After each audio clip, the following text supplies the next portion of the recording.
Hi friends, അപ്പോൾ ഇന്നത്തെ നമ്മുടെ വീഡിയോ എന്താ വെച്ച് കഴിഞ്ഞാലേ iOS 18 ഒക്കെ റിലീസായിട്ടുണ്ട്. ഇന്നലെ ആപ്പിൾ റിലീസാക്കിയിട്ടുണ്ട്. അപ്പോൾ ഇതിൽ വളരെ ഇമ്പോർട്ടൻ്റ് ആയിട്ട് കുറച്ച് സാധനങ്ങളൊക്കെ ഓഫാക്കി ഇടണം, കുറച്ച് സെറ്റിങ്സ് ഒക്കെ നമ്മൾ ചെയ്ത് തരണം. നമുക്കതൊക്കെ എന്താണെന്ന് നോക്കാം. അപ്പോൾ അതിന് മുമ്പ് നമുക്ക് iOS 18 അപ്ഡേറ്റ് ചെയ്യാൻ നിൽക്കുന്ന ആൾക്കാരോട് iOS 18 എപ്പോഴും iOS 18 എന്നല്ല, ഏതൊരു സോഫ്റ്റ്വെയർ അപ്ഡേറ്റും നിങ്ങൾ ചെയ്യുന്ന സമയത്ത് പ്രോപ്പർ ആയിട്ടുള്ള ഒരു ഇൻ്റർനെറ്റ് കണക്ഷൻ നിങ്ങൾ യൂസ് ചെയ്യാൻ ശ്രമിക്കുക. കാരണം എന്താ വെച്ച് കഴിഞ്ഞിട്ടുണ്ടെങ്കിൽ പലരും മൊബൈൽ ഡാറ്റ ഉപയോഗിച്ചിട്ട് ഈ സാധനം അപ്ഡേറ്റ് ചെയ്യാൻ നോക്കും. അപ്പോൾ ആ സമയത്ത് എന്താണെന്ന് വെച്ച് കഴിഞ്ഞാൽ പ്രോപ്പർ ആയിട്ടുള്ള ഒരു അപ്ഡേഷൻ കാര്യങ്ങൾ ചിലപ്പോൾ നടന്നൊന്നും വരില്ല, ഫയൽസ് മിസ്സാവുക, അങ്ങനെയുള്ള പല കാര്യങ്ങളും നടക്കാം. അപ്പോൾ അങ്ങനെയുള്ളവർക്ക് ചില കേസുകളിൽ ഈ പറഞ്ഞ മാതിരി ബ്ലൂ സ്ക്രീൻ വന്നു, ഗ്രീൻ സ്ക്രീൻ വന്നു, അങ്ങനത്തെ കുറേ ഇഷ്യൂസൊക്കെ കാണുന്നുണ്ട്. അപ്പോൾ ഇത് ആപ്പിളിൻ്റെ ഒരു ഫോറം, ആപ്പിളിൻ്റെ അല്ല, ഒഫീഷ്യൽ ഫോറം അല്ല, ഞാനൊരു തേർഡ് പാർട്ടി ഫോറത്തിൽ കണ്ട ഒരു ഇൻഫർമേഷൻ. ഈ പറഞ്ഞ സോഫ്റ്റ്വെയർ അപ്ഡേഷൻ ചെയ്യുന്ന സമയത്ത് നിങ്ങൾ മസ്റ്റായിട്ടും ഒരു വൈഫൈ കണക്ഷൻ ത്രൂ അപ്ഡേറ്റ് ചെയ്യാൻ ശ്രമിക്കുക. ഇല്ലയെന്നുണ്ടെന്നുണ്ടെങ്കിൽ ഇത്തരത്തിലുള്ള പല നെറ്റ്വർക്ക് ഇഷ്യൂസോ കാര്യങ്ങളൊക്കെ അങ്ങനെയൊക്കെ സംഭവിച്ച് ഈ പറഞ്ഞ ഇഷ്യൂസ് വന്നേക്കാം. അപ്പോൾ നമ്മളധികം വൈകിപ്പിക്കണില്ല. അപ്പോൾ iOS 18 നമുക്ക് എന്തൊക്കെയാണ് ഓഫാക്കേണ്ടത്, ഓണാക്കേണ്ടത്, അങ്ങനെയുള്ള കുറച്ച് കാര്യങ്ങളൊക്കെ നമുക്ക് നോക്കാം. അപ്പോൾ iOS 18 നമ്മൾ ഒരുപാട് കാലമായിട്ട് ഐഫോൺ യൂസേഴ്സ് കാത്തിരുന്നിട്ടുള്ള ഒരുപാട് സംഭവങ്ങളൊക്കെ കൊണ്ടുവന്നിട്ടുണ്ട്. അപ്പോൾ ആൻഡ്രോയിഡ് ഉപയോഗിച്ചിരുന്ന ആൾക്കാർക്ക് ഇതിലോട്ട് വരുമ്പോൾ ഇതൊന്നും കുറേ സാധനങ്ങളൊന്നും ഇല്ലല്ലോ, കസ്റ്റമൈസേഷൻ കാര്യങ്ങൾ അങ്ങനെയുള്ള കാര്യങ്ങൾക്കൊന്നും ഒരു പ്രാധാന്യം കൊടുത്തിട്ടില്ല. അപ്പോൾ അതുകൊണ്ട് തന്നെ അത്തരത്തിലുള്ള കാര്യങ്ങളൊന്നും മുമ്പ് ഉണ്ടായിരുന്നില്ല. അപ്പോൾ 18 അപ്ഡേറ്റ് വന്നതിന് ശേഷം അത്തരത്തിലുള്ള കാര്യങ്ങളൊക്കെ വന്നിട്ടുണ്ട്. ഇപ്പോൾ നിങ്ങൾക്ക് കാണാം ഇവരുടെ ഈ ഒരു തീം അത് ചേഞ്ച് ചെയ്യാൻ പറ്റാവുന്ന ഐക്കൺസൊക്കെ നമുക്ക് ചേഞ്ച് ചെയ്യാൻ പറ്റാവുന്ന കുറച്ച് ഓപ്ഷൻസ് ഒക്കെ വന്നിട്ടുണ്ട്. അപ്പോൾ നമുക്ക് കുറച്ച് ഇമ്പോർട്ടൻ്റ് ആയിട്ടുള്ള സെറ്റിങ്സിലേക്ക് ആദ്യം പോകാം. അതിനുശേഷം ഈ പുതിയ 1-2 ഫീച്ചേഴ്സ് ഞാൻ എക്സ്പ്ലെയിൻ ചെയ്ത് തരാം. വളരെ യൂസ്ഫുൾ ആയിട്ടുള്ള ഫീച്ചേഴ്സ് മാത്രമേ എക്സ്പ്ലെയിൻ ചെയ്യാനുള്ളൂ. ടു ടെക്നിക്കൽ ആയിട്ടുള്ള കാര്യങ്ങൾ എക്സ്പ്ലെയിൻ ചെയ്തിട്ട് ഒരു എൻഡ് യൂസർക്ക് പ്രത്യേകിച്ച് ഒരു കാര്യമില്ല. അതുകൊണ്ട് തന്നെ നമുക്ക് ഫങ്ഷണലി എന്തൊക്കെ നമുക്ക് വിസിബിൾ ആയിട്ടുള്ള സംഭവങ്ങൾ കാണാം എന്നുള്ളത് നമുക്ക് നോക്കാം. അതിനകത്ത് ആദ്യം തന്നെ നമ്മൾ നോക്കേണ്ട സംഭവം എന്ന് വെച്ച് കഴിഞ്ഞാൽ ബാറ്ററിയുടെ സെറ്റിങ്സ് ആണ്. ബാറ്ററി സെറ്റിങ്സ് വളരെ ഇമ്പോർട്ടൻ്റ് ആയിട്ടുള്ള ഒരു കാര്യം വന്നിട്ടുണ്ട്, കാണിച്ചു തരാം. അപ്പോൾ അതിന് നമ്മൾ ആദ്യം വേണ്ടതെന്ന് വെച്ചിട്ടുണ്ടെങ്കിൽ നമ്മുടെ സെറ്റിങ്സിലോട്ട് പോവുക. ഓക്കെ, സെറ്റിങ്സിലോട്ട് പോയിട്ട് അവിടെ നമുക്ക് ബാറ്ററി ഓപ്ഷൻ കാണാം. ഈ ബാറ്ററി ഓപ്ഷനകത്ത് ചാർജിങ് എന്ന് പറഞ്ഞിട്ടുള്ള ഒരു പുതിയൊരു മെനു വന്നേക്കുന്നത് നിങ്ങൾക്ക് കാണാൻ പറ്റും. അപ്പോൾ ഈ ചാർജിങ് മെനു ക്ലിക്ക് ചെയ്യാം. അപ്പോൾ അവിടെ കണ്ടോ ഒരു ചാർജ് ലിമിറ്റ്, ദെൻ ഒരു ഒപ്റ്റിമൈസ്ഡ് ചാർജിങ് എന്ന് പറഞ്ഞുള്ള ഒരു ഓപ്ഷൻ കൊണ്ടുവന്നിട്ടുണ്ട്. ഇതെന്താ സംഭവം എന്ന് വെച്ചാൽ നിങ്ങൾക്ക് അറിയാമല്ലോ, ലിഥിയം അയൺ ബാറ്ററിയാണ് ഇതിനകത്ത് ഉപയോഗിച്ചിട്ടുള്ളത്. അപ്പോൾ ഇതിൻ്റെ ചാർജ് സൈക്കിൾ കൗണ്ട് ചെയ്യുന്നുണ്ട്. ഐഫോണുകളിൽ പ്രത്യേകിച്ച് അവർ കൗണ്ട് ചെയ്തിട്ട് ആ ഒരു ബാറ്ററി ഹെൽത്ത് കാണിച്ച് അതിനനുസരിച്ച് ഒരു 80% ബിലോ വന്നു കഴിഞ്ഞാണെന്നുണ്ടെങ്കിൽ ബാറ്ററി റീപ്ലേസ് ചെയ്യുക എന്നുള്ള ഒരു സിറ്റുവേഷനിലേക്കാണ് ഇവർ സജസ്റ്റ് ചെയ്യുന്നത്. അപ്പോൾ അത്തരത്തിലുള്ള സംഭവങ്ങൾ മാനേജ് ചെയ്യുന്നത് ഈ ഒരു ഏരിയയിലാണ്. അപ്പോൾ ഇതെങ്ങനെയാണ്, എന്തിനാണ് ഇപ്പോൾ ഈ ഒരു പെർസെൻറ്റേജ് അവർ വെച്ചിരിക്കുന്നത്? ആദ്യം ആപ്പിൾ വിചാരിച്ചിട്ടുണ്ടായിരുന്നത്, ഞാൻ അണ്ടർസ്റ്റാൻഡ് ചെയ്യുന്നതാണ്, ഇവർ വിചാരിച്ചിട്ടുണ്ടായിരുന്നത് ഇത്തരത്തിൽ ഒപ്റ്റിമൈസ്ഡ് ചാർജിങ് കൊടുത്തു കഴിഞ്ഞിട്ടുണ്ടെങ്കിൽ ഒരു 80% വരെ വളരെ ഫാസ്റ്റായിട്ട് ചാർജ് ചെയ്ത് ദെൻ അവിടെ നിന്നുള്ള ഒരു 20% സ്ലോ ചാർജ് ചെയ്യുക എന്നുള്ളതാണ് ആദ്യം ഉദ്ദേശിച്ചിട്ടുണ്ടായിരുന്നത്. പക്ഷെ അതുകൊണ്ട് ഈ ഒരു ലൈഫ് സൈക്കിൾ, അതായത് ബാറ്ററിയുടെ ഒരു ലൈഫ് സൈക്കിൾ കൗണ്ട് ഇൻക്രീസ് ചെയ്യുന്നത് അത്ര കാര്യമായിട്ടുള്ളൊരു സെറ്റപ്പിലേക്ക് കൊണ്ടുവരാൻ പറ്റിയില്ല. അപ്പോൾ നമുക്ക് ഇപ്പോഴത്തെ കേസിൽ നമുക്ക് ഇവിടെ ഈ പറഞ്ഞ ചാർജ് ലിമിറ്റ് നമുക്ക് സെറ്റ് ചെയ്യാൻ പറ്റും. അതായത് നമ്മുടെ ഫോൺ എത്ര ശതമാനം വരെ ചാർജ് ആയാൽ മതി. ഓക്കെ, അപ്പോൾ 95%, 90% അങ്ങനെ അത്തരത്തിൽ നമുക്ക് 80 to 95% വരെ നമുക്ക് ഓപ്ഷൻസ് കാണാം. അപ്പോൾ നമുക്ക് തന്നെ അത് മാനുവലി ഡിഫൈൻ ചെയ്യാം. അപ്പോൾ ഏറ്റവും ഒപ്റ്റിമലായിട്ട് എനിക്ക് തോന്നുന്നു ഒരു 90% ഒക്കെ സെറ്റ് ചെയ്ത് കഴിഞ്ഞാൽ അത് ഒപ്റ്റിമൈസ്ഡ് ആണ്. ഓക്കെ, അപ്പോൾ ഒരു 90% ഫുൾ ചാർജിങ്ങിൽ നിൽക്കും എപ്പോഴും നമ്മുടെ ഒരു ഫോൺ. അതാണ് ഫുൾ ചാർജിങ് എന്ന് പറയുന്ന ഒരു സെറ്റപ്പ്. 100%ലോട്ട് പോവില്ല. അപ്പോൾ ഏതെങ്കിലും നിങ്ങളുടെ ഫ്രണ്ട്സ് ഇത്തരത്തിലുള്ള ഫീച്ചേഴ്സൊക്കെ ഓണാക്കി വെച്ചിട്ട് 90% ചാർജ് ആവണുള്ളൂ എന്നുള്ള കാര്യങ്ങളൊക്കെ പറഞ്ഞ് വരികയാണെന്ന് നിങ്ങൾക്ക് പറഞ്ഞു കൊടുക്കാം. ഇങ്ങനൊരു സെറ്റിങ്സ് ഉണ്ട്, ഇതുകൊണ്ടാണ് അത് ഉണ്ടാവുന്നത്. അപ്പോൾ അതുപോലെ തന്നെ അടുത്രു സെറ്റിങ്സ് ആണ് ഇത്. iOS 18 മാത്രമല്ല, 5G ഇനാബിൾഡ് ആയിട്ടുള്ള ഓൾമോസ്റ്റ് എല്ലാ ഫോണുകളിലും ഈ സെറ്റിങ്സ് ചെയ്യുന്നത് നന്നായിരിക്കും. കാരണം എന്താ വെച്ച് കഴിഞ്ഞിട്ടുണ്ടെങ്കിൽ എല്ലാ നെറ്റ്വർക്കിനും 5G ഇനാബിൾ ആയിട്ടുണ്ടാവില്ല, അല്ലെങ്കിൽ എല്ലാ ടവറിലും നമ്മൾ പോകുന്ന എല്ലാ സ്ഥലങ്ങളിലും 5G ഇനാബിൾഡ് ആയിട്ടുണ്ടാവില്ല. ഓൾമോസ്റ്റ് 4G അല്ലെങ്കിൽ LTE ആ ഒരു സ്റ്റാൻഡേർഡ് വെർഷനിലായിരിക്കും നിൽക്കുന്നുണ്ടാവുക. പല നെറ്റ്വർക്ക് പ്രൊവൈഡേഴ്സും അപ്ഡേറ്റ് ആയിട്ടുണ്ട്. പക്ഷേ എന്നിരുന്നാൽ പോലും നമ്മൾ അപ്ഡേറ്റ് ആവാത്ത നെറ്റ്വർക്ക് പ്രൊവൈഡേഴ്സ് ആണ് ഉപയോഗിക്കുന്നതെന്നുണ്ടെങ്കിൽ, നമ്മൾ സിം കണക്ഷൻ അതാണ് ഉപയോഗിക്കണമെന്നുണ്ടെങ്കിൽ അതിനകത്ത് വരില്ല. അപ്പോൾ നമ്മൾ എന്ത് ചെയ്യണമെന്ന് വെച്ചിട്ടുണ്ടെങ്കിൽ ബാറ്ററി സേവ് ചെയ്യാൻ വേണ്ടിയിട്ടും അതുപോലെ തന്നെ കുറച്ചും കൂടി ഫാസ്റ്റർ ആയിട്ടുള്ള ഒരു എക്സ്പീരിയൻസ്, ഇൻ്റർനെറ്റ് എക്സ്പീരിയൻസ് നടക്കാൻ വേണ്ടിയിട്ടും, കുറച്ചും കൂടി ഫാസ്റ്റർ ആയിട്ടുള്ള ഇൻ്റർനെറ്റ് എക്സ്പീരിയൻസ് ഉണ്ടാകാൻ വേണ്ടിയിട്ടും നമുക്കൊരു കാര്യം ചെയ്യാം. നേരെ മൊബൈൽ സർവീസസിലോട്ട് പോവാം. അവിടെ നമുക്ക് നമ്മുടെ ഇപ്പോൾ മൾട്ടിപ്പിൾ സിം നമ്മൾ ആഡ് ചെയ്തിട്ടുണ്ടെങ്കിൽ ആ മൾട്ടിപ്പിൾ സിം നമുക്ക് അവിടെ കാണാൻ സാധിക്കും. അപ്പോൾ നമ്മളതിൽ ഏതാണ് നമ്മുടെ ഡാറ്റ ഉപയോഗിക്കുന്നതെന്നുണ്ടെങ്കിൽ ആ മൊബൈൽ ഡാറ്റ ഉപയോഗിക്കുന്ന സിമ്മിൻ്റെ സെറ്റിങ്സിൽ വന്ന് നമ്മൾ വോയിസ് ആൻഡ് ഡാറ്റ എന്ന് പറഞ്ഞിട്ടുള്ള മെനുവിൽ വന്നിട്ട് നമുക്കിവിടെ വേരിയസ് ആയിട്ടുള്ള ഓപ്ഷൻസ് കാണും. ഓക്കെ, അപ്പോൾ അതിൽ ഏറ്റവും ബെസ്റ്റ് ഓപ്ഷൻ LTE യൂസ് ചെയ്യുന്നതാണ്. കാരണം എന്താ വെച്ചിട്ടുണ്ടെങ്കിൽ ഈ നെറ്റ്വർക്ക് ചേഞ്ച് ആയിക്കൊണ്ടിരിക്കില്ല. അതായത് ഇപ്പോൾ 5G ഉണ്ടോ എന്ന് നോക്കും, 5G ഇല്ല എന്നുണ്ടെങ്കിൽ 4Gയിലോട്ട് പോകും, 4G ഇല്ല എന്നുണ്ടെങ്കിൽ 5Gയിലോട്ട് പോകും. അപ്പോൾ ആ ഒരു നെറ്റ്വർക്ക് ഇങ്ങനെ എപ്പോഴും ചെക്ക് ചെയ്തുകൊണ്ടിരിക്കുന്നതിൻ്റെ ഒരു പ്രോബ്ലം കാരണം ബാറ്ററി പെട്ടെന്ന് ഡൗൺ ആവാൻ ചാൻസ് ഉണ്ട്. അപ്പോൾ ഇത്തരത്തിലുള്ള ഒരു സെറ്റിങ്സ് നമ്മൾ ചെയ്ത് വെക്കുന്നത് നന്നായിരിക്കും. അതുപോലെ തന്നെ വളരെ ഇൻട്രസ്റ്റിംഗ് ആയിട്ടുള്ളൊരു സംഭവം എന്ന് വെച്ച് കഴിഞ്ഞാൽ, ഞാൻ അപ്ഡേറ്റ് ചെയ്ത് കഴിഞ്ഞതിന് ശേഷം ഇവരുടെ പുതിയൊരു സംഭവം വന്നിട്ടുണ്ടല്ലോ, ആപ്പിൾ ഇൻ്റലിജൻസ് എന്ന് പറഞ്ഞിട്ടുള്ളൊരു സംഭവം വന്നിട്ടുണ്ട്. അപ്പോൾ ഈ സംഭവം എൻ്റെ ഫോണിലോട്ട് വന്നിട്ടില്ല. എന്താണ് സംഭവം എന്ന് എനിക്കറിയില്ല. ഞാൻ അതിനെക്കുറിച്ച് റിസർച്ച് ചെയ്തുകൊണ്ടിരിക്കുകയാണ്. നോർമലി നിങ്ങൾക്ക് ഇവിടെ നോക്കിയാൽ കാണാം, ഇവിടെ ഇപ്പോൾ സിറി എന്നാണ് കാണാനുള്ളത്. അപ്പോൾ ഇവിടെ ശരിക്കും പറഞ്ഞാൽ ആപ്പിൾ ഇൻ്റലിജൻസ് എന്ന് പറഞ്ഞിട്ടുള്ളൊരു ഓപ്ഷനാണ് വരേണ്ടത് ടെക്നിക്കലി. അപ്പോൾ അതെന്തുകൊണ്ടാണ് അപ്ഡേറ്റ് ആവാത്തതെന്ന് ഐഡിയ ഇല്ല. ഇനി 15 Pro Maxനെ അവർ ഒഴിവാക്കിയിട്ടുണ്ടോയെന്നും അറിയില്ല. അവരുടെ ഒഫീഷ്യൽ ഫോറത്തിനകത്ത് ഞാൻ നോക്കിയപ്പം ഇത്തരത്തിൽ ഇത് 15 Pro Max അങ്ങനെയുള്ള എല്ലാ സംഭവങ്ങൾക്കും ഉണ്ട് എന്നാണ് ഞാൻ മനസ്സിലാക്കിയത്. പക്ഷേ ഇതിവിടെ വന്നിട്ടില്ല. അപ്പോൾ അതുപോലെ തന്നെ അടുത്തൊരു ഫീച്ചറാണ് iCloud ബാക്കപ്പ്. അത് വളരെ ഇമ്പോർട്ടൻ്റ് ആണ്. അപ്പോൾ നിങ്ങളെന്ത് ചെയ്യണമെന്ന് വെച്ചിട്ടുണ്ടെങ്കിൽ, നിങ്ങളുടെ സെറ്റിങ്സിൽ വരിക, സെറ്റിങ്സിൽ വന്നിട്ട് അവിടെ ആപ്പിൾ അക്കൗണ്ട് എടുക്കുക. അതുപോലെ തന്നെ അവിടെ iCloud എന്ന് പറഞ്ഞിട്ടുള്ളൊരു ഓപ്ഷൻ കാണാം, അതിനകത്തോട്ട് പോവുക. അവിടെ നിങ്ങൾക്ക് താഴേക്ക് സ്ക്രോൾ ചെയ്യുന്ന സമയത്ത് ഇവിടെ iCloud ബാക്കപ്പ് എന്ന് പറഞ്ഞിട്ടുള്ളൊരു മെനു കാണും. ഇവിടെ വന്നിട്ട് ഈ ബാക്കപ്പ് ഓവർ മൊബൈൽ ഡാറ്റ ഇത് ഓഫാക്കി ഇടാൻ മറക്കരുത്. കാരണം നിങ്ങൾ പുറത്ത് പോയി ഇപ്പോൾ ഒരു ട്രിപ്പ് പോവുകയാണ്, അല്ലെങ്കിൽ പുറത്ത് എവിടെയെങ്കിലും പോയി ഒരു വീഡിയോ എടുത്തു, ഫോട്ടോ എടുത്തു, ഇങ്ങനെയുള്ള കാര്യങ്ങളൊക്കെ എന്തുണ്ടാവുക വെച്ചിട്ടുണ്ടെങ്കിൽ മൊബൈൽ ഡാറ്റ വഴി അങ്ങ് അപ്ലോഡ് ആവും. നമുക്ക് ഈ ഡെയിലി യൂസേജ് ലിമിറ്റ് ഉള്ളതുകൊണ്ട് ഡെയിലി 1GB 2GB ഒക്കെ ആയിരിക്കും, ചിലവരുടെ 3GB ഒക്കെ ആയിരിക്കും. അപ്പോൾ ഇപ്പോൾ ഈ ഡിവൈസിലൊക്കെ ഒരു വീഡിയോ ഒക്കെ എടുത്തു കഴിഞ്ഞിട്ടുണ്ടെങ്കിൽ അത്യാവശ്യം നല്ല സൈസ് വരും. അപ്പോൾ ഈ സാധനം iCloudലോട്ട് അപ്ലോഡ് ആവുകയാണെന്നുണ്ടെങ്കിൽ നിങ്ങളുടെ ആ ഒരു ഡാറ്റ ബാൻഡ് എടുത്ത് പെട്ടെന്ന് തന്നെ തീരുന്നതായിരിക്കും. അപ്പോൾ ഈ ഫീച്ചർ നിങ്ങൾ ഓഫ് ചെയ്തിടാൻ മറക്കരുത്. ഈ വൈഫൈയുടെ കാര്യം പറഞ്ഞപ്പോഴേ, മൊബൈൽ ഡാറ്റയും വൈഫൈനും റിലേറ്റഡ് പറഞ്ഞപ്പോഴാണ് വളരെ ഇമ്പോർട്ടൻ്റ് ആയിട്ട് വേറൊരു സാധനം നമുക്കിതിൽ ചെയ്യാനുണ്ട്. എന്താണെന്ന് ചെയ്യുന്നുണ്ടെങ്കിൽ, നിങ്ങൾ നിങ്ങളുടെ സെറ്റിങ്സിലോട്ട് വരിക. അവിടെ വൈഫൈ എന്ന് പറഞ്ഞിട്ടുള്ള ഒരു ഓപ്ഷൻ കാണുമല്ലോ. അപ്പോൾ അവിടെ നിങ്ങൾക്ക് ഈ ആസ്ക് ടു ജോയിൻ നെറ്റ്വർക്ക് എന്ന് പറഞ്ഞിട്ടുള്ള ഒരു ഓപ്ഷൻ കാണാം. അപ്പോൾ ഇവിടെ ഇത് ഓഫാക്കിയിടാൻ ശ്രമിക്കുക. കാരണം നിങ്ങൾ പുറത്തെവിടെയെങ്കിലും പബ്ലിക് വൈഫൈയിലോ അല്ലെങ്കിൽ ഏതെങ്കിലും കഫേയിലോ അങ്ങനെയുള്ളിടത്തൊക്കെ പോകുന്ന സമയത്ത് നിങ്ങളുടെ ഫോൺ എന്ത് ചെയ്യുന്നുണ്ടെങ്കിൽ ഓട്ടോമാറ്റിക്കലി അവിടെ ഓപ്പൺ വൈഫൈസ് ഉണ്ടെന്നുണ്ടെങ്കിൽ അതിനകത്തോട്ട് കയറി കണക്റ്റ് ആവും. അപ്പോൾ നമുക്കറിയില്ല ഈ അൺനൗൺ വൈഫൈ ആരാണ് പ്രൊവൈഡ് ചെയ്യുന്നത്, എന്താണ് അവരുടെ ഉദ്ദേശം എന്നൊന്നും നമുക്കറിയാൻ പറ്റത്തില്ല. അപ്പോൾ ഇത് നിങ്ങളുടെ ഡിവൈസിലോട്ട് നിങ്ങളുടെ ഡാറ്റ ചോർത്താനും അല്ലെങ്കിൽ അത്തരത്തിലുള്ള നിങ്ങളുടെ ഫോൺ ഹാക്ക് ചെയ്യപ്പെടാനും അങ്ങനെയുള്ള എല്ലാ കാര്യങ്ങൾക്കും നല്ല ചാൻസ് ഉള്ളൊരു സംഭവമാണ്. അതിപ്പോൾ iOS-ലായാലും ആൻഡ്രോയിഡിലായാലും ഇങ്ങനത്തെ ഫീച്ചർ ഉണ്ടെന്നുണ്ടെങ്കിൽ നിങ്ങൾ അത് ഓഫ് ചെയ്തിടാൻ ശ്രമിക്കുക. ഇതെങ്ങനെ അറ്റാക്ക് ചെയ്യണമെന്ന് വെച്ചിട്ടുണ്ടല്ലോ, മാൻ ഇൻ ദ മിഡിൽ എന്ന് പറഞ്ഞിട്ടുള്ളൊരു കൺസെപ്റ്റ് ഉണ്ട് ഹാക്കിങ്ങിൽ. അപ്പോൾ ആ ഒരു കൺസെപ്റ്റ് ഉപയോഗിച്ചിട്ടാണ് ഈ സംഭവം അവർ ഹാക്ക് ചെയ്യുന്നത്. മാൻ ഇൻ ദ മിഡിൽ എന്ന് പറഞ്ഞാൽ വളരെ സിമ്പിളാണ്. അതായത് നിങ്ങൾ ഇൻ്റർനെറ്റ് പ്രൊവൈഡർ, അതിൻ്റെ ഇടയിൽ ഒരാൾ. അപ്പോൾ നിങ്ങൾക്ക് തരുന്ന ഈ വൈഫൈ അയാളുടെ ആയിരിക്കും, അയാൾ നിങ്ങളുടെയിലേക്ക് കണക്റ്റ് ആവും, അയാൾ ഇൻ്റർനെറ്റായിട്ടും കണക്റ്റഡ് ആയിരിക്കും. അപ്പോൾ നിങ്ങൾക്ക് അറിയാൻ പറ്റില്ല ഇത് ഹാക്ക് ചെയ്തിട്ടുണ്ടോ ഇല്ലയോ എന്നുള്ളത്, കാരണം നിങ്ങൾക്ക് ഇൻ്റർനെറ്റ് കിട്ടുന്നുണ്ട്. അപ്പോൾ വളരെയധികം ശ്രദ്ധിക്കുക, അതൊരു ഹാക്കിംഗ് മെത്തേഡാണ്. അപ്പോൾ ഈ സംഭവം നമ്മൾ ഓഫ് ചെയ്തിടാൻ ശ്രമിക്കുക. അപ്പോൾ അതുപോലെ തന്നെ നമുക്ക് ആപ്പ് സ്റ്റോറിനകത്തും ഒരു ഇമ്പോർട്ടൻ്റ് ആയിട്ടുള്ള ഒരു ഫീച്ചർ ഓഫ് ചെയ്യാനുണ്ട്. അതെന്താണെന്ന് നോക്കാം. അപ്പോൾ നിങ്ങൾ വീണ്ടും സെറ്റിങ്സിലോട്ട് തന്നെ വരിക. നമ്മൾ മൊത്തം സെറ്റിങ്സിലാണ് കിടന്ന് കളിക്കുന്നത്. അപ്പോൾ സെറ്റിങ്സിലോട്ട് വരിക. സെറ്റിങ്സിലോട്ട് വന്ന് താഴേക്ക് നിങ്ങൾ സ്ക്രോൾ ചെയ്യുന്ന സമയത്ത് നിങ്ങൾക്ക് ഇവിടെ ആപ്പ് സ്റ്റോർ എന്ന് പറഞ്ഞിട്ടുള്ള ഒരു മെനു കാണാം. അപ്പോൾ ഇതിനകത്ത് നിങ്ങൾ ഓപ്പൺ ചെയ്യുമ്പോൾ നിങ്ങൾക്ക് താഴേക്ക് സ്ക്രോൾ ചെയ്യുമ്പോൾ ഇവിടെ വീഡിയോ ഓട്ടോ പ്ലേ എന്ന് പറഞ്ഞിട്ടുള്ള ഒരു ഓപ്ഷൻ കാണാം നിങ്ങൾക്ക്. അപ്പോൾ ഈ സംഗതി ഐദർ നിങ്ങളത് വൈഫൈ ഓൺലി ആക്കിയിടുക, അല്ലെങ്കിൽ ഇത് ഓഫ് ആക്കിയിടുക. ഓക്കെ, അല്ല നിങ്ങളത് ഓൺ ആക്കിയിട്ടുണ്ടെന്നുണ്ടെങ്കിൽ എന്തുണ്ടാവും വെച്ചാൽ നിങ്ങൾ ഈ ആപ്പ് സ്റ്റോർ തുറക്കുന്ന സമയത്ത് തന്നെ അതിനകത്ത് പല കണ്ടന്റ് ഉണ്ടാവും. അതായത് ആപ്സിൻ്റെ വീഡിയോസ് അല്ലെങ്കിൽ കാര്യങ്ങളൊക്കെ ഉണ്ടാവും. ഈ പറഞ്ഞ സംഭവങ്ങളൊക്കെ അവിടെ പ്ലേ ആവും. ഓക്കെ, അപ്പോൾ അത് നിങ്ങളുടെ ഡാറ്റേനെ ബാധിക്കും. അപ്പോൾ അത് ഓഫ് ആക്കിയിടുക. കമ്മിങ് ബാക്ക് ടു ക്യാമറ, ഇവിടെയാണ് കുറച്ചധികം കാര്യങ്ങൾ നമുക്ക് നോക്കാനുള്ളത്. എന്താണെന്ന് നോക്കാം. നമ്മൾ വീണ്ടും സെറ്റിങ്സിലോട്ട് തന്നെ വന്നു. ആ സെറ്റിങ്സിൽ ക്യാമറ എന്ന് പറഞ്ഞിട്ടുള്ള ഓപ്ഷൻ കാണാം. നിങ്ങൾക്ക് താഴേക്ക് സ്ക്രോൾ ചെയ്ത് കഴിഞ്ഞാൽ ഇവിടെ ക്യാമറ കാണാം. ക്യാമറയിൽ താഴോട്ട് സ്ക്രോൾ ചെയ്യുന്ന സമയത്ത് നിങ്ങൾക്ക് ഇവിടെ പ്രയോറിറ്റൈസ് ഫാസ്റ്റർ ഷൂട്ടിംഗ് എന്ന് പറഞ്ഞിട്ടുള്ള ഒരു ഓപ്ഷൻ കാണാം. I suggest to turn off. നിങ്ങൾക്ക് ആവശ്യമുണ്ടെന്നുണ്ടെങ്കിൽ ടേൺ ഓൺ ചെയ്യാം. ഇതെന്താണ് സംഭവം എന്ന് വെച്ചിട്ടുണ്ടെങ്കിൽ, നമ്മളിപ്പോൾ എന്തെങ്കിലും ഒരു മൂവി എന്ന ഒബ്ജക്റ്റിൻ്റെ വീഡിയോ എടുത്തുകൊണ്ടിരിക്കുകയാണെന്ന് വിചാരിക്കുക. അപ്പോൾ ആ എടുത്തുകൊണ്ടിരിക്കുന്നതിൻ്റെ ഇടയിൽ നമ്മൾ ഫോട്ടോ ഒപ്പം നമുക്ക് ഐഫോണിൽ എടുക്കാൻ പറ്റും. അപ്പോൾ ഇത് പ്രയോറിറ്റൈസ് ചെയ്യും. ഓക്കെ, ഈ ഫോട്ടോ എടുക്കുന്നതിനെ പ്രയോറിറ്റൈസ് ചെയ്യും. അപ്പോൾ അത് എന്തുണ്ടാവും എന്ന് വെച്ച് കഴിഞ്ഞിട്ടുണ്ടെങ്കിൽ വീഡിയോൻ്റെ ക്വാളിറ്റി കുറയും. അപ്പോൾ അവിടെ അവർ എഴുതിയിട്ടുണ്ട് intelligently adapt image quality when rapidly pressing the shutter. അപ്പോൾ അത് ഞാനത് ഓഫ് ചെയ്തിടാനാണ് ശ്രമിക്കാറ്. അപ്പോൾ നിങ്ങൾക്ക് താല്പര്യം ഉണ്ടെങ്കിൽ നിങ്ങൾക്ക് ഓഫ് ചെയ്തിടാം.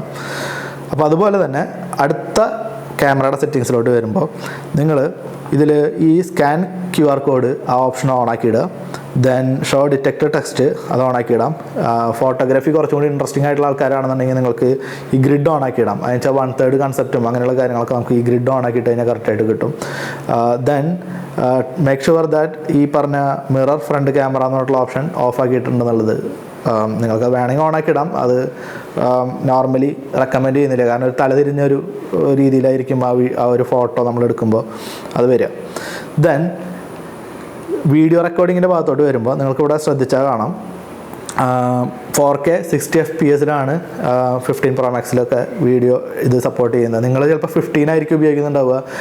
ഡിപ്പെൻഡ് ഓൺ നിങ്ങളുടെ ഡിവൈസ്, അത് നിങ്ങൾ പ്രയോറിറ്റൈസ് ചെയ്യുക. ഇത് Pro Max ആയതുകൊണ്ട് തന്നെ, Pro Series ആയതുകൊണ്ട് തന്നെ അതിൽ 4K 60 FPS-ഉം അതേമാതിരി സ്ലോ മോഷനും അങ്ങനെയുള്ള കുറേ ഹയർ റേറ്റിലൊക്കെ അവർ സപ്പോർട്ട് ചെയ്യുന്നുണ്ട്. അപ്പോൾ അത് നിങ്ങൾ ശ്രദ്ധിക്കുക. അപ്പോൾ ഇവിടെ ഒരു എൻഹാൻസ്ഡ് സ്റ്റെബിലൈസേഷൻ എന്നുള്ളൊരു ഓപ്ഷൻ ഉണ്ട്. ഏത് മോഡിലും ആയിക്കോട്ടെ, നിങ്ങളുടെ frame rate 4K 2K whatever എന്തോ ആയിക്കോട്ടെ. അപ്പോൾ ഇവിടെ വരുന്ന സമയത്ത് എൻഹാൻസ്ഡ് സ്റ്റെബിലൈസേഷൻ അത് ഓണാക്കിയിടാൻ ശ്രദ്ധിക്കുക. അതിന് ശേഷം നിങ്ങൾ വീഡിയോ എടുക്കുന്ന സമയത്ത് നല്ല കിഡിലൻ സ്റ്റെബിലൈസേഷൻ ആയിരിക്കും വീഡിയോയിൽ നിങ്ങൾക്ക് കിട്ടുക. ഓക്കെ, HDR വീഡിയോസ് നിങ്ങൾ എടുക്കുമ്പോൾ ശ്രദ്ധിക്കേണ്ട സംഭവം വെച്ചാണെന്നുണ്ടെങ്കിൽ, സോഷ്യൽ മീഡിയ കണ്ടന്റിന് വേണ്ടിയിട്ടാണ് ഈ HDR വീഡിയോസ് എടുക്കുന്നതെന്നുണ്ടെങ്കിൽ നിങ്ങൾ ഇത് എഡിറ്റ് ചെയ്ത് കഴിഞ്ഞിട്ട് എക്സ്പോർട്ട് ചെയ്യുന്ന സമയത്തും ഇതേ മോഡിൽ HDR ഓണാക്കിയിട്ട്, അതായത് എക്സ്പോർട്ട് ചെയ്യുന്ന ടൂളിൽ ഇപ്പോൾ VNO അല്ലെങ്കിൽ whatever tool you are using, അതിൽ നിങ്ങൾ ഇതേപോലെ HDR ഓണാക്കിയിട്ടിട്ട് വേണം എക്സ്പോർട്ട് ചെയ്യാൻ വേണ്ടിയിട്ടും. അവിടെ നിങ്ങളത് എക്സ്പോർട്ട് ചെയ്യുന്ന സമയത്ത് HDR വീഡിയോ അല്ലാതെ എക്സ്പോർട്ട് ചെയ്ത് കഴിഞ്ഞാൽ ആ ഒരു ക്വാളിറ്റി നഷ്ടപ്പെടും. ഓക്കെ, അപ്പോൾ അത് നിങ്ങൾ ശ്രദ്ധിക്കാൻ. പിന്നൊരു സംഗതിയാണ് കേട്ടോ നമ്മുടെ ഈ ഫോർമാറ്റ് എന്ന് പറയുന്നത്. അവൻ ഇത്തിരി പെശകാണ്, അവനെ സൂക്ഷിക്കണം. കാരണം ഇത് ഓണാക്കിയിട്ടുണ്ടെന്നുണ്ടെങ്കിൽ നിങ്ങളുടെ സ്റ്റോറേജ് നിമിഷ നേരം കൊണ്ട് ഫോണിലത്തെ തീർന്നു പോകും. അപ്പോൾ ഈ പ്രോ റെസൊല്യൂഷൻ കൺട്രോൾ എന്ന് പറഞ്ഞിട്ടുള്ള സാധനമാണ്. നിങ്ങൾ ആപ്പിൾ പ്രോ റെസൊല്യൂഷൻ ഇത്തരത്തിലുള്ള സാധനങ്ങളൊക്കെ ഓഫ് ചെയ്തിട്ടിട്ട് വീഡിയോ എടുക്കാൻ ശ്രമിക്കുക. നിങ്ങൾ അത്രയും പ്രോ എഡിറ്റിംഗ്, അതായത് നിങ്ങൾക്ക് ഓരോ മൈന്യൂട്ട് സംഭവങ്ങളും കളറും ഗ്രേഡിങ്ങും കാര്യങ്ങളും അങ്ങനെയുള്ള ഒരുപാട് കാര്യങ്ങൾ നിങ്ങൾ ചെയ്യണമെന്നുണ്ടെങ്കിൽ ഇത്തരത്തിലുള്ള സാധനങ്ങൾ നിങ്ങൾക്ക് ഓണാക്കിയിട്ടിട്ട് വീഡിയോസ് എടുക്കാം. പക്ഷേ നിങ്ങളൊരു SSD അല്ലെങ്കിൽ അങ്ങനത്തെ എന്തെങ്കിലും എക്സ്റ്റേണൽ സ്റ്റോറേജോ കയ്യിൽ കരുതുന്നുണ്ടായിരിക്കും. കാരണം എന്താ വെച്ച് കഴിഞ്ഞാൽ പെട്ടെന്ന് നമ്മുടെ ഫോണിലത്തെ സ്റ്റോറേജ് എംപ്റ്റി ആവുന്നതാണ്. അവിടെ അവർ എഴുതിയിട്ടുണ്ട് എത്രയിൽ ഇട്ടെടുത്ത് കഴിഞ്ഞാൽ എത്ര ഇത് ഉപയോഗിക്കും, മെമ്മറി ഉപയോഗിക്കും എന്നുള്ള കാര്യങ്ങളൊക്കെ നമുക്ക് അതിൽ എഴുതിയിട്ടുണ്ട്. അവർ പറയുന്നത് a minimum of 10-bit HDR ProRes is approximately 1.7 GB.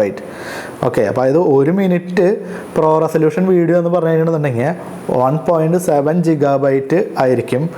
ഏതിൽ 1080p നിങ്ങൾ വീഡിയോ എടുക്കുമ്പോൾ. അതേ സാധനം തന്നെ 4Kയിലേക്ക് പോകുകയാണെന്നുണ്ടെങ്കിൽ 6 GB ആയിരിക്കും 1 മിനിറ്റ് വീഡിയോ നിങ്ങൾ എടുത്തു കഴിഞ്ഞാൽ വരാൻ പോകുന്നത്. ഫോണിലെ സ്റ്റോറേജ് എംപ്റ്റി ആവാൻ പോകുന്നത്. അപ്പോൾ സ്റ്റിൽ ഇത് നിങ്ങളുടെ ആവശ്യത്തിനനുസരിച്ച് നിങ്ങൾക്ക് ഇത് ചെയ്തിടാം. പക്ഷേ ഇത് ഓൺ ആണെന്നുണ്ടെങ്കിൽ ഇതൊക്കെ ഓഫാക്കിയിടാൻ ശ്രമിക്കുക. ഓക്കെ, ദെൻ ഇവിടെ ഈ ക്യാമറ ക്യാപ്ചറിൽ നിങ്ങൾ ഹൈ എഫിഷ്യൻസി ഓൺ ആക്കിയിടാൻ ശ്രമിക്കുക. അപ്പോൾ എന്താണ് ഗുണമെന്ന് ചെയ്യുന്നുണ്ടെങ്കിൽ ഈ HEIC എന്ന് പറഞ്ഞിട്ടുള്ളൊരു ഫോർമാറ്റിലായിരിക്കും ഈ സംഗതി മുഴുവൻ, അതായത് നമ്മൾ എടുക്കുന്ന ഫോട്ടോസൊക്കെ ഈ അവർ സേവ് ആക്കിയിടുക. അപ്പോൾ അത് കുറച്ചും കൂടി ഒപ്റ്റിമൈസ്ഡ് ആയിട്ടുള്ളൊരു ഫോർമാറ്റാണ്. അതുപോലെ തന്നെ നിങ്ങളുടെ സ്റ്റോറേജ് സ്പേസും വളരെ കുറവേ ഉപയോഗിക്കുള്ളൂ. Then photo mode. ഈ ഫോട്ടോ മോഡിൽ വരുന്ന സമയത്ത് ഇവിടെ 24 മെഗാപിക്സൽ ഉണ്ട്, അതുപോലെ തന്നെ 12 മെഗാപിക്സൽ ഉണ്ട്. അപ്പോൾ അവരവിടെ എഴുതി കാണിച്ചിട്ടുണ്ട്, അതായത് 12 മെഗാപിക്സൽ എടുക്കുന്ന സമയത്ത് ഒരു ഫോട്ടോ എന്ന് പറയുന്നത് ആവറേജ് 2 MB-യും 24 മെഗാപിക്സലിൽ എടുക്കുന്ന സമയത്ത് ഒരു ഫോട്ടോ അപ്രോക്സിമേറ്റ്ലി 3 മെഗാബൈറ്റുമാണ് എന്നുള്ളതാണ് അവരവിടെ പറയുന്നത്. നിങ്ങൾക്ക് സ്റ്റോറേജ് ഉണ്ടെന്നുണ്ടെങ്കിൽ ഡിപ്പെൻഡ് ഓൺ ഏതാണ് നിങ്ങൾക്ക് വേണ്ടത് വെച്ച് കഴിഞ്ഞാൽ അനുസരിച്ച് യൂസ് ചെയ്യാം. അടുത്തൊരു സംഭവം നമുക്ക് ഡിസേബിൾ ചെയ്യാൻ ഞാൻ സജസ്റ്റ് ചെയ്യുന്നത് കീബോർഡ് ടൈപ്പ് ചെയ്യുമ്പോൾ വരുന്ന സൗണ്ട് ഉണ്ടല്ലോ, ഇത് ഭയങ്കര എന്താ പറയുക ഡിസ്റ്റർബൻസ് ആണ്. ഇപ്പോൾ നമ്മൾ എവിടെയെങ്കിലും ഒരു പബ്ലിക് സ്പേസിൽ വന്നിരിക്കുന്ന സമയത്ത്, ഫോർ എക്സാമ്പിൾ ഇപ്പോൾ ഒരു ഓഫീസ് സ്പേസിൽ തന്നെ ആയിക്കോട്ടെ, നമ്മൾ അവിടെ ഇരിക്കുന്ന സമയത്ത് നമ്മൾ ഈ കീബോർഡിൽ ഇങ്ങനെ ടൈപ്പ് ചെയ്യുമ്പോൾ അത് ക്ലിക്ക് ക്ലിക്ക് ക്ലിക്ക് എന്ന് പറഞ്ഞുള്ള സൗണ്ടുകൾ ഇങ്ങനെ ഉണ്ടാക്കും. അപ്പോൾ ആ സൗണ്ട് ആക്ച്വലി നിങ്ങൾക്ക് കുഴപ്പമില്ലായിരിക്കും, പക്ഷേ തൊട്ടപ്പുറത്തിരിക്കുന്ന ആൾക്കാർക്കൊക്കെ അത് ഭയങ്കര ഡിസ്റ്റർബൻസ് ഉണ്ടാക്കുന്ന ഒരു സംഭവമൊക്കെ ആയിരിക്കാം. അപ്പോൾ നിങ്ങൾക്ക് താല്പര്യം ഉണ്ടെന്നുണ്ടെങ്കിൽ, അപ്പുറത്തിരിക്കണമെന്ന് ഡിസ്റ്റർബ് ചെയ്യേണ്ടതെന്ന് താല്പര്യം ഉണ്ടെന്നുണ്ടെങ്കിൽ നിങ്ങൾക്കത് ഓഫാക്കാം. അതെങ്ങനെ ഓഫാക്കാമെന്ന് വെച്ചിട്ടുണ്ടെങ്കിൽ സെറ്റിങ്സിൽ വരിക, സൗണ്ട് ആൻഡ് ഹാപ്റ്റിക്സ്. ഇവിടെ വന്നു കഴിയണമെന്നുണ്ടെങ്കിൽ ഏറ്റവും താഴെ വന്നു കഴിയണമെന്നുണ്ടെങ്കിൽ നിങ്ങൾക്ക് കീബോർഡ് ഫീഡ്ബാക്ക് എന്ന് പറഞ്ഞിട്ടുള്ളൊരു ഓപ്ഷൻ കാണാം. ഇവിടെ ഈ സൗണ്ട് ഓഫ് ആക്കിയിട്ടിട്ട് ഈ ഹാപ്റ്റിക് ഓൺ ആക്കിയിടുക. അതെന്താണെന്ന് ചെയ്യുന്നുണ്ടെങ്കിൽ നമുക്ക് ആ ഒരു കീബോർഡിൽ നമ്മൾ ടൈപ്പ് ചെയ്യുമ്പോൾ ആ ഫീഡ്ബാക്ക് നമുക്ക് നമ്മുടെ വൈബ്രേറ്റർ, അതായത് ഫോണിൻ്റെ വൈബ്രേറ്റർ യൂസ് ചെയ്ത് നമുക്ക് ഹാൻഡിലേക്ക് കിട്ടാൻ വേണ്ടിയിട്ട് ആ ഹാപ്റ്റിക് ഓൺ ആക്കിയിടുക. മറ്റേത് ഓഫാക്കി ഇടുക. അപ്പോൾ നമുക്ക് ആ ടൈപ്പ് ചെയ്യുമ്പോഴുള്ള ഒരു നോയ്സ് അത് ഡിസ്റ്റർബൻസ് ഉണ്ടാക്കില്ല കാര്യം. അപ്പോൾ അടുത്തൊരു സെറ്റിങ്സാണ് പ്രൈവസി. ഓക്കെ, അപ്പോൾ അവിടെ കുറച്ച് കാര്യങ്ങൾ നമുക്ക് ഓഫ് ചെയ്യാനുണ്ട്. അപ്പോൾ നമുക്ക് നേരെ അവിടേക്ക് പോകാം. നേരെ സെറ്റിങ്സിലോട്ട് പോയി ഏറ്റവും താഴേക്ക് സ്ക്രോൾ ചെയ്യുക. അപ്പോൾ അവിടെ നിങ്ങൾക്ക് പ്രൈവസി ആൻഡ് സെക്യൂരിറ്റി എന്നുള്ള ഒരു ഓപ്ഷൻ കാണാം. അവിടെ ഫസ്റ്റ് ചെയ്യേണ്ടതെന്ന് വെച്ച് കഴിഞ്ഞാൽ ഈ ട്രാക്കിംഗ് എന്ന് പറഞ്ഞിട്ടുള്ള ഒരു മെനു എടുത്തിട്ട് allow apps to request to track ഈ സാധനം ഓഫ് ചെയ്തിടുക. കാരണം നമ്മളുടെ വേറെ ആപ്പുകൾ ഉപയോഗിക്കുന്നതോ കാര്യങ്ങളൊന്നും ഒരാപ്പും ട്രാക്ക് ചെയ്യേണ്ട എന്നുള്ളത് കൊണ്ട് തന്നെ അതൊക്കെ ഓഫാക്കി ഇടുക. നിങ്ങൾക്കത് വേണമെന്നുണ്ടെങ്കിൽ ഓരോ ആപ്പിന് ഇൻഡിവിജ്വലായിട്ട് നിങ്ങൾക്ക് ഇവിടെ ഈ കാണുന്ന രീതിയിൽ ഓഫാക്കി ഇടാം. പക്ഷേ ഞാൻ പ്രിഫർ ചെയ്യുന്നത് എപ്പോഴും എല്ലാം ഓഫാക്കി ഇടാൻ വേണ്ടിയിട്ടാണ് ഞാൻ പ്രിഫർ ചെയ്യുന്നത്. അത് നിങ്ങളുടെ ചോയ്സാണ്. ഓക്കെ, ദെൻ ഏറ്റവും താഴോട്ട് വരുമ്പോൾ നിങ്ങൾക്ക് അടുത്തൊരു ഓപ്ഷൻ കാണാം, അനലിറ്റിക്സ് ആൻഡ് ഇമ്പ്രൂവ്മെൻറ്റ്സ് എന്നുള്ളൊരു ഓപ്ഷൻ. ഇതെടുത്ത് കഴിഞ്ഞിട്ടുണ്ടെങ്കിൽ ഈ ഐഫോൺ അനലിറ്റിക്സ് നമ്മുടെ ഫോണിൻ്റെ ഉപയോഗം, അതായത് എങ്ങനെ ഉപയോഗിക്കുന്നു, എന്തൊക്കെ ക്രാഷ് വന്നു, അങ്ങനെയുള്ള പല രീതിയിലുള്ള അനലിറ്റിക്സ് ഇൻഫർമേഷൻസും കാര്യങ്ങളൊക്കെ ഇത് ഷെയർ ചെയ്യുന്നുണ്ടാവാം. ആപ്പുകൾക്കും അതേമാതിരിയുള്ള സംഭവങ്ങളൊക്കെ ഷെയർ ചെയ്യുന്നുണ്ടാവാം, ഡെവലപ്പേഴ്സിന് ഷെയർ ചെയ്യുന്നുണ്ടാവാം. അപ്പോൾ അത്തരത്തിലുള്ള കാര്യങ്ങളൊക്കെ നമുക്ക് ഓഫ് ചെയ്ത് വെക്കാൻ വേണ്ടിയിട്ട് ഈ പറഞ്ഞ സംഭവങ്ങളെല്ലാം ഓഫാണ് എന്നുള്ളത് നിങ്ങൾ ഉറപ്പ് വരുത്തുക. ദെൻ ഈ പ്രൈമറി ആയിട്ടുള്ള ഈ സംഭവം കൂടി ഓഫാക്കിയിട്ടേക്കുക. ദെൻ ആപ്പിൾ അഡ്വർടൈസിംഗ് എന്ന് പറഞ്ഞിട്ടൊരു ഓപ്ഷൻ ഉണ്ട്. ഈ സംഭവം നിങ്ങൾക്ക് ഇത് ഓണാണെന്നുണ്ടെങ്കിൽ ഇത് ഓഫാക്കി ഇടാം. ഞാനിത് പേഴ്സണലി എനിക്ക് താല്പര്യമില്ല, അതുകൊണ്ട് തന്നെ ഞാനത് ഓഫാക്കി ഇടുന്നു. കാരണം നമ്മുടെ ഫോണിൽ അഡ്വർടൈസ്മെൻറ്റ് കാണിക്കേണ്ട ആവശ്യമില്ല. അടുത്ത ഓപ്ഷൻ എന്താണെന്ന് വെച്ചിട്ടുണ്ടെങ്കിൽ സ്റ്റോളൻ ഡിവൈസ് പ്രൊട്ടക്ഷൻ. ഈ സംഭവം വളരെ ഇമ്പോർട്ടൻ്റ് ആയിട്ടുള്ളൊരു സംഭവമാണ്. ഈ സംഭവം നിങ്ങളെടുത്തിട്ട് ഇത് ഓണാക്കി ഇടുക. ഓക്കെ, അതുപോലെ തന്നെ അടുത്തൊരു സംഗതി നിങ്ങൾ ഓണാക്കി ഇടേണ്ടത് എന്താ ചെയ്യണമെന്നുണ്ടെങ്കിൽ ഫൈൻഡ് മൈ ഫോൺ എന്ന് പറഞ്ഞിട്ടുള്ള ഒരു ഓപ്ഷൻ ഉണ്ട്. ആപ്പിൾ പ്രൊവൈഡ് ചെയ്യുന്ന ഒരു ഓപ്ഷനാണ്. അതായത് നിങ്ങളുടെ ഫോൺ കയ്യിൽ നിന്ന് പോവുക അല്ലെങ്കിൽ ആരെങ്കിലും മോഷ്ടിക്കുക അങ്ങനെയുള്ള കേസുകളൊക്കെ വരുന്ന സമയത്ത് നിങ്ങൾക്കിത് റിക്കവർ ചെയ്യാൻ വേണ്ടിയിട്ട് എന്തെങ്കിലും കാര്യങ്ങൾ നിങ്ങൾക്ക് വേണമല്ലോ. അപ്പോൾ അത് ആപ്പിൾ പ്രൊവൈഡ് ചെയ്യുന്ന ഒരു ഓപ്ഷനാണ് ഫൈൻഡ് മൈ ഫോൺ. അപ്പോൾ അതിന് വേണ്ടിയിട്ട് നിങ്ങൾ നിങ്ങളുടെ പ്രൊഫൈലിൽ വരിക, സെറ്റിങ്സിൽ വന്ന് പ്രൊഫൈലിൽ വരിക. അവിടെ നിങ്ങൾക്ക് ഫൈൻഡ് മൈ എന്ന് പറഞ്ഞിട്ടുള്ള ഒരു ഓപ്ഷൻ കാണാം. ആ ഫൈൻഡ് മൈ എടുത്ത് കഴിഞ്ഞിട്ടുണ്ടെങ്കിൽ ഈ ഫൈൻഡ് മൈ ഫോൺ ഓണാണ് എന്നുള്ളത് നിങ്ങൾ ഉറപ്പാക്കുക.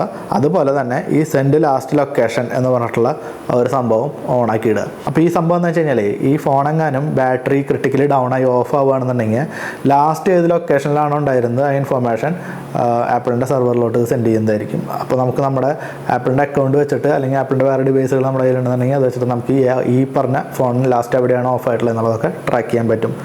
അതുപോലെ തന്നെ നമ്മുടെ പ്രൈവസി സെറ്റിങ്സിലോട്ട് വരുമ്പോൾ നമുക്കൊരു ലൊക്കേഷൻ സർവീസസ് എന്ന് പറഞ്ഞിട്ടുള്ളൊരു ഫീച്ചർ ഉണ്ട്. അത് നമുക്ക് എന്താ നോക്കാം.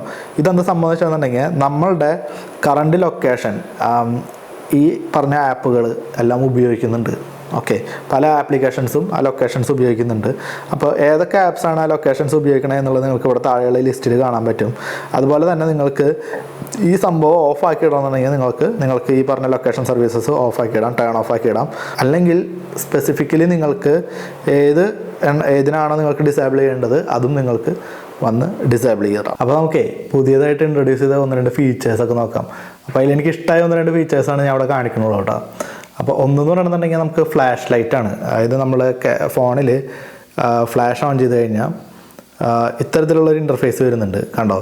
അപ്പോൾ ഇതിൻ്റെ ഒരു പ്രത്യേകത എന്ന് വെച്ചിട്ടുണ്ടെങ്കിൽ നമുക്കിതിനെ പല രീതിയിൽ ഡിമ്മാക്കാം. കണ്ടോ, ഇങ്ങനെ നമുക്ക് ഡിമ്മാക്കാം, ദെൻ ഇതിനെ വൈഡാക്കാം, അതേമാതിരി നേരോ ആക്കാം ലൈറ്റ്. നല്ല രീതിയിൽ അത് റിഫ്ലക്റ്റ് ചെയ്യുന്നുണ്ട്, ആ ലൈറ്റ് കറക്റ്റായിട്ട് അത് റിഫ്ലക്റ്റ് ചെയ്യുന്നുണ്ട്. അപ്പോൾ അതെനിക്കൊരു അടിപൊളി ഫീച്ചറായിട്ട് തോന്നി. പിന്നെ ഈ ഒരു എന്താ പറയുക, ഈ ഒരു ആക്ഷൻ മെനു ഇതിനകത്ത് കുറച്ചും കൂടി കാര്യങ്ങൾ നമുക്ക് ആഡ് ചെയ്യാൻ പറ്റും എന്നുള്ളതൊരു അടിപൊളി ഓപ്ഷനാണ്. ഞാൻ പേഴ്സണലി ഇതിനകത്ത് കുറേ സംഭവങ്ങൾ ആഡ് ചെയ്യുന്ന ഒരാളല്ല, പക്ഷെ എന്നിരുന്നാൽ പോലും അതൊരു ഓപ്ഷനാണ്, നല്ലൊരു ഓപ്ഷനായിട്ട് എനിക്ക് തോന്നി.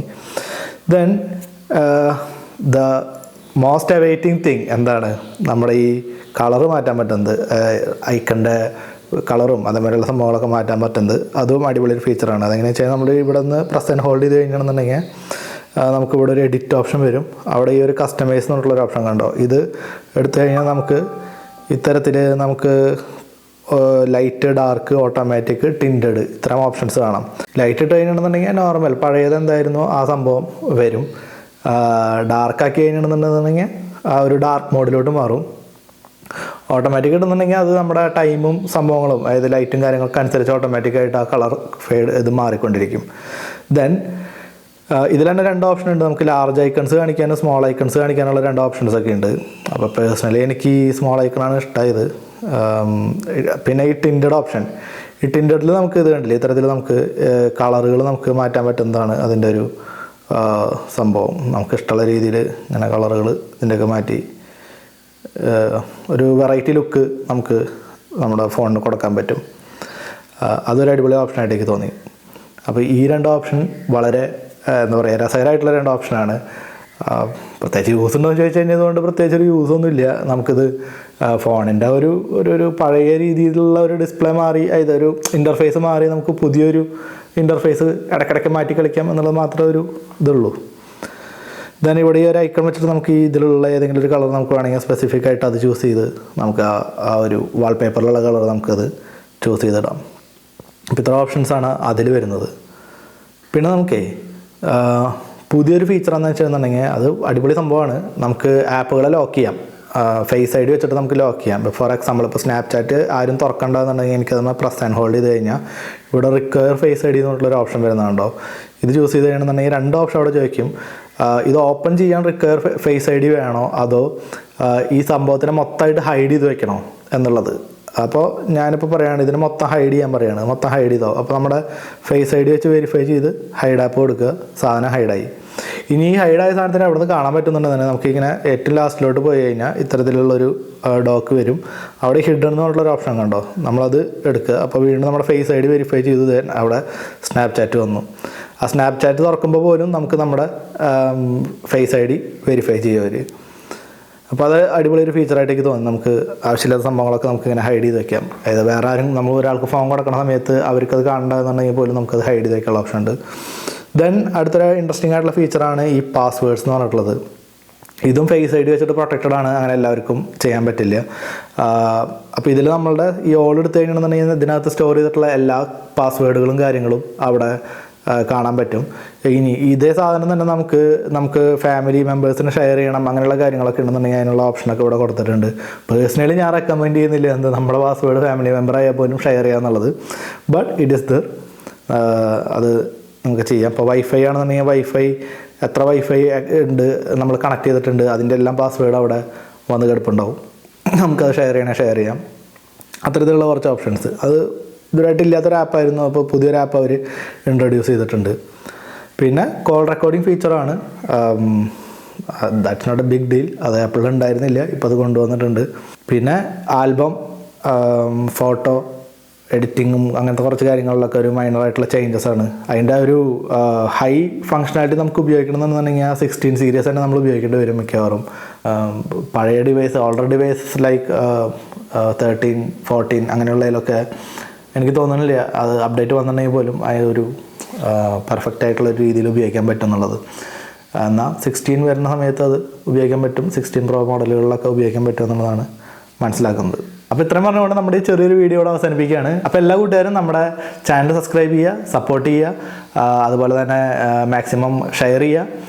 അപ്പോൾ പുതിയ വീഡിയോ ആയിട്ട് കാണുന്നവരേക്കും ബൈ.